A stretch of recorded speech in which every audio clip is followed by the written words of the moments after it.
Alright guys, I had to stop down on the door project because I gotta get this shed done. We're renting this place out and the client needs a place to store his stuff, so rather than let him purchase the shed, we're going to build it, and that way it stays on the property. So basically what I'm doing at this point is I'm bringing the shed, when it's on blocks it's going to be up in the air, and they're a pain to trim out against the ground. You know, there's always rodents and crap that kind of want to get under them, and black widows and all that stuff. So I'm going to bring the shed down to ground level, or nearly ground level, maybe bring the dirt up to it a little bit. So that's what I'm doing right now, is just rototilling out. It's a 8x12 shed. I'm going to rototill out the part where it sits, and as soon as I get that done, I'll turn you guys back on and kind of let you see how I'm placing the pads, and then we'll go from there. So I figured I'd record this in case somebody else is doing a similar project. Talk to you guys in a bit.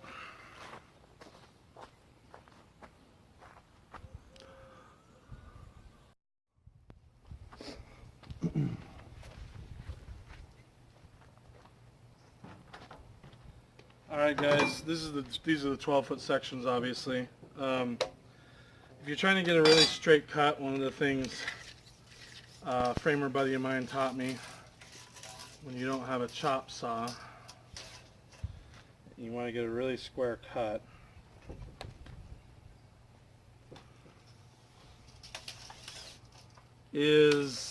Sorry, dead airspace. Yeah.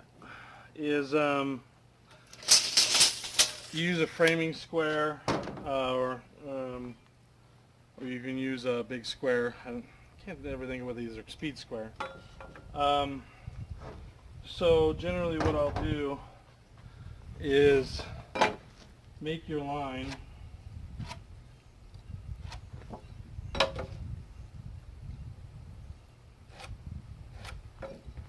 I'm going to bring you guys around a little bit. Let's see. So I'm kind of in the road.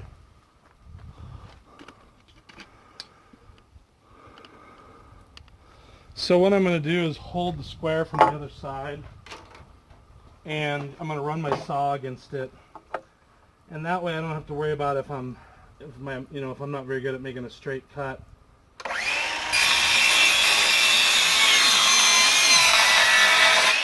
I can actually run against the square and it will make a perfectly square cut. So same with this one. This one, at the end of the board's wet, so the line didn't transfer very well, and I prefer to use pins over pencils.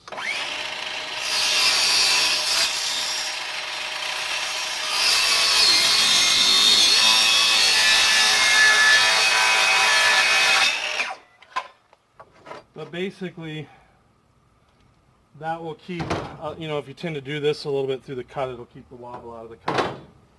So for the corners, I want a cut as if it was out of the chop saw. Too lazy to bring the chop saw over here. So that's it for that right now. Cutting the long sides, I'm going to start cutting 8-footers. See you in a little bit.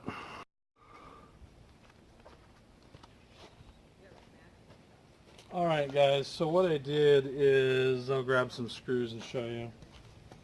I bought some 3.5-inch deck screws and drilled and screwed them straight in from the end to make, checking this to make it 90 degrees. But I just want to make sure that this is a structurally sound building. So what I got at the store, these were $2, $2.50.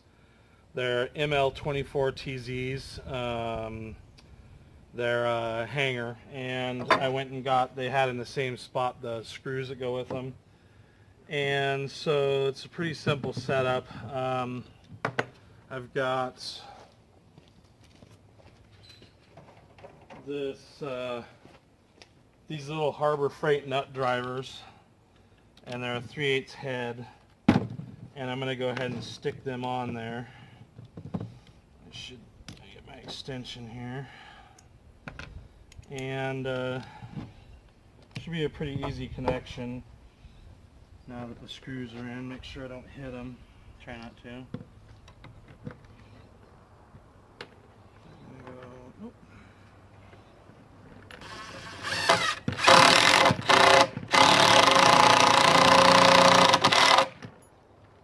And I'm sure you could overdrive these if you wanted to.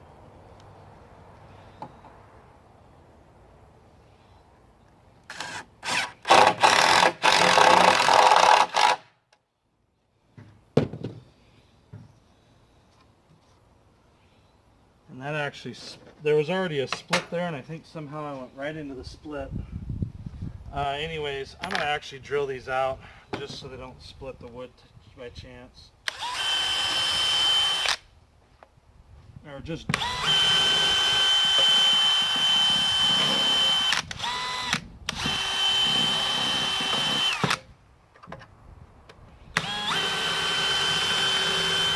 happen to go right into that screw.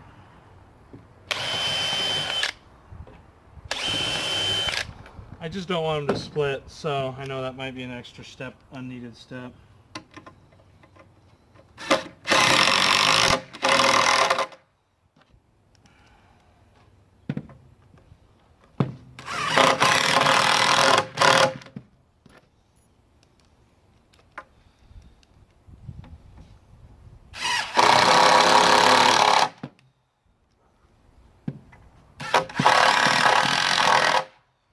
These are just right for a 2x4 connection. They don't go through. So that was easy enough. That corner's nice and strong. I'll do the same thing for the other side over there. It's just a repeat, so I won't show that. So I'll skip you guys forward to when the square's all done and true it up corner to corner, and then get ready to start throwing center joists in. I think I'm going to do them 1 foot on center. I'll talk to you guys in a little bit.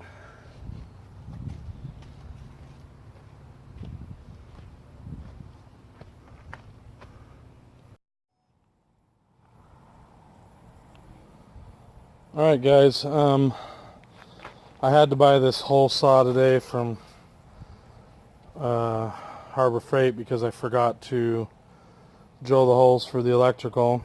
So on this, this is a long ways from where you guys were last time.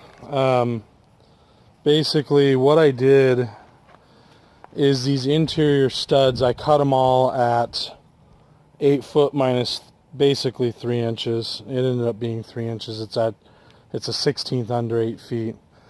So I just cut them, and the way I fastened them, I got 3.5 inch exterior screws and just laid them out on 1 foot centers. So I know that's overkill for a shed, but I just don't like to build things like shit. So and then what you'll notice is these holes are so that I can run pre-wiring in this thing when I go to sell it. Turns out we're not going to keep it. I thought we were originally going to keep it for someone who was going to move in on our property, and it just didn't work out. It's unfortunate, but it didn't. So these provide a chase for the pre-wiring, and I'll run a run down, across, and back, and I'll catch all of the outlets on that run, and then I'll stub up through the floor, and I'll leave whips long enough to come up through the wall. And I'm either going to go at 16 or 18 inches high on the boxes. So if you're not going to run electrical, you don't care. Don't cut the chases. I may also cut a water chase down the middle for cold water if someone wants to install that. So I'm just not sure yet. I got to think about it. But you haven't missed much. Just there are 1 foot centers. Cut the chases in. I think I used an 1.5 inch hole saw at 2 3/4 inch down, since these are 2x6s. So it's 2 3/4 down. The hole saw, that thing's fantastic. That's how you don't bust your wrist. That didn't catch once. It was awesome. So I'm not sure what else to say at this point. I've already marked the plywood, and I forgot that I had to glue it down. So it's marked on 1 foot centers every 8 inches. And so it's 1 foot one direction and 8 inches across the other direction. And I got to get the glue on there so I can glue it and screw it. So There it is. This is where we're at, guys, and I'll talk to you when we've got some more progress done.